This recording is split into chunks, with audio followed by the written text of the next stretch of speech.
വിധി കേട്ടിൽ അറിഞ്ഞു. സത്യത്തിൻ്റെ മുഖം സ്വർണ്ണപാത്രം കൊണ്ട് മൂടി വെക്കുന്നു എന്ന് ലക്ഷ്മണയുടെ കേസിൽ, ഏത് വർഗീസിൻ്റെ കേസിൽ ഞങ്ങൾ നടത്തിയ കേസാണ്. അന്ന് പറഞ്ഞത് ഇപ്പോഴും വ്യക്തമായിരിക്കും. ഇതിൻ്റെ അക്കാഡമിക് താല്പര്യം തീർന്നു, ഇതിൻ്റെ ജേർണലിസ്റ്റ് താല്പര്യം തീർന്നു.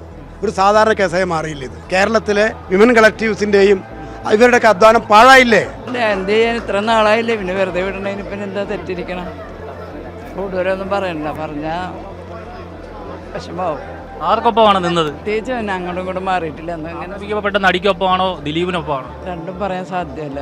ശരിയും തെറ്റും അതനുഭവിച്ച് കണ്ടവർക്കേ പറയാൻ പറ്റുള്ളൂ. ദിലീപിനൊപ്പമാണ് ഞങ്ങൾ. എന്തായാലും ദിലീപിൻ്റെ കാര്യങ്ങൾ കേൾക്കാൻ വേണ്ടി ഓടി വന്നത്. ദിലീപ് തിരിച്ചു വരണം, ദിലീപ് നിരപരാധിയാണ്. ഞങ്ങളെപ്പോലെയുള്ള ആളുകളൊക്കെ ഇന്നലെ പ്രാർത്ഥനയായിരുന്നു ദിലീപിന് നല്ലൊരു വിധി ഇവിടുന്ന് കിട്ടണമെന്ന് വിചാരിച്ചിട്ട്.